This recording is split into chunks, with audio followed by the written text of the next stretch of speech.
Ang pangarap kong kasal ni Robert. Ako si Ronalisa, isang simpleng babaeng naghangad ng isang simpleng buhay. Nagmula sa malayong probinsya ng Pilipinas. Ilang beses akong nanaginip na ikasal ako sa isang taong gustong-gusto ko. At ngayon, ang panaginip ko ay nagkatotoo. Dumating ang aking takdang panahon. Ika-2022 ng unang araw ng Honyo. Ngayon ang araw ng aming pag-isang dibdib ng aking magiging kabiyak. Hindi ko maintindihan ang nararamdaman ko. Masaya na mayroong lungkot. Hindi man ako ang nauna, pero ako ang wakas. Hindi man ako yung hinihiling,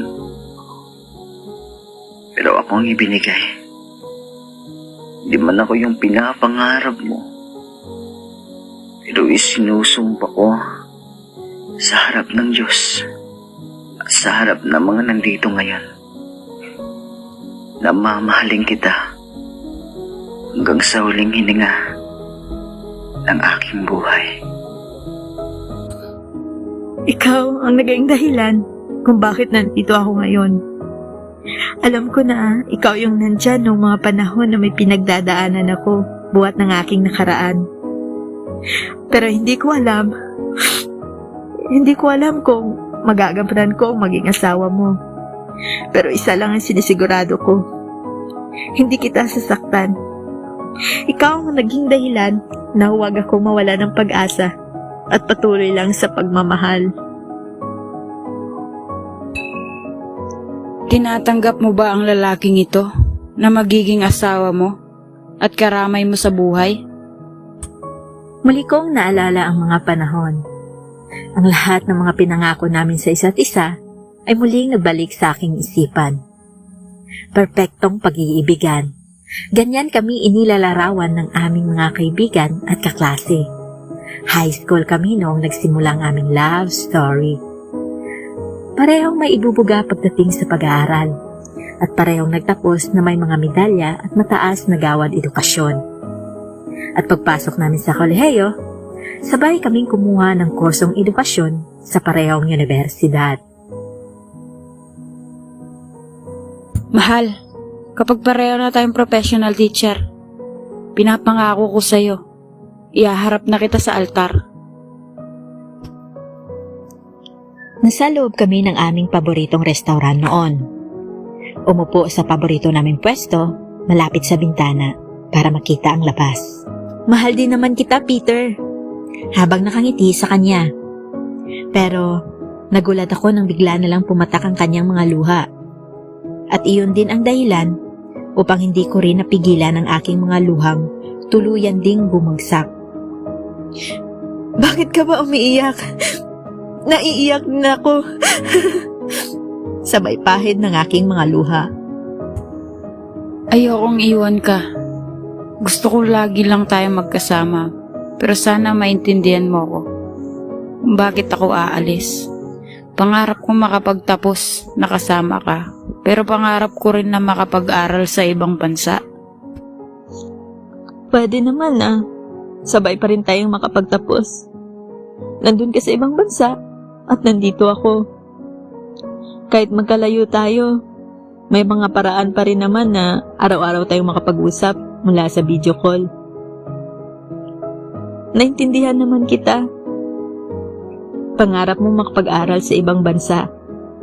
Hindi kita pipigilan. Basta, lagi mo lang akong tatawagan.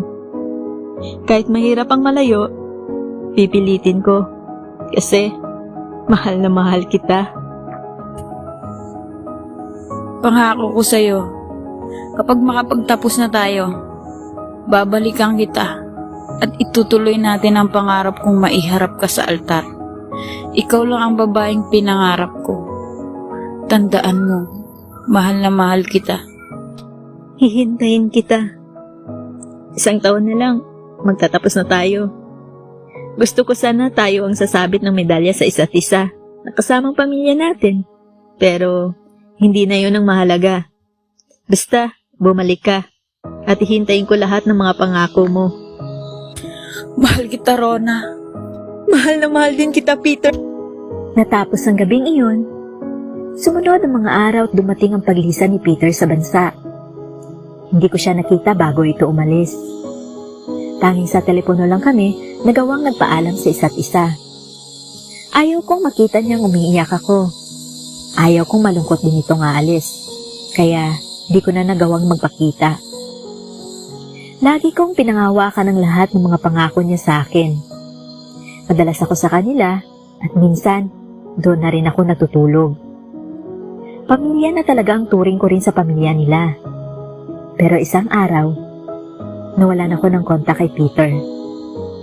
Ang kanyang pamilya ay sumunod din sa kanya sa ibang bansa.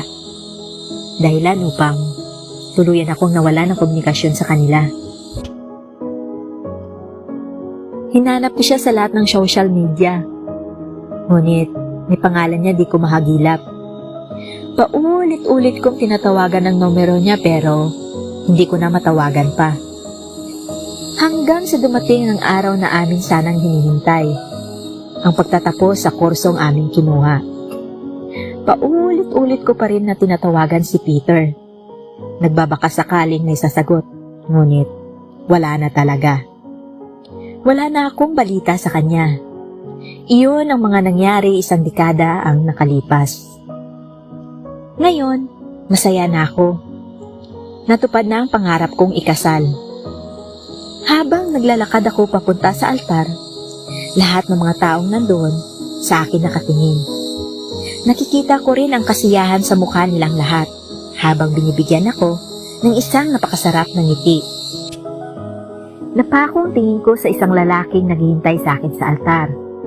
Nakangiti ito sa akin habang nakasuot ng puting damit. Ang laki ng pinagbago niya pero nakikita ko pa rin sa mukha niya ang kagwapuhan. Hindi ko alam ang mararamdaman ko sa mga oras na ito. Natuloy nga ang pinangako niyang hihintayin ako sa altar. Habang dandahan akong naglalakad papunta rito, mabilis naman ang pagbagsak ng aking mga luha. Ang pintig ng aking dibdib ay parang may nagkakarerang kabayo. Hindi rin naputol ang aming tinginan sa isa't isa. Hanggang sa napansin ko ang pagpahid niya ng kanyang mga luha. Habang papalapit, malinaw ko nang nakikitang hindi talaga kami para sa isa't isa. Na hindi kaming tinadhana dahil may ibang taong nakalaan para sa akin. Ngunit, tinanggap na lang namin ang lahat upang maging masaya ang bawat isa. Bagay kay Peter ang suot niyang sutana habang may hawak na Biblia. Itinupad niya ang pangako niyang hintayin at dadalhin ako sa altar. Ngunit, hindi ang maging asawa ko, kundi hintayin ako sa altar upang bigyan ng bisa ang pagsasama ko sa ibang lalaki. Hindi man siya ang nakatuluyan ko, ngunit masaya pa rin kami pareho sapagkat natupad namin ang pangarap ng bawat isa. Minsan sa buhay kailangan nating tanggapin, iyong mga binitawang pangako natin ay iba na ang tutupad dito. Masaya dahil pareho naming natupad ang aming pangarap.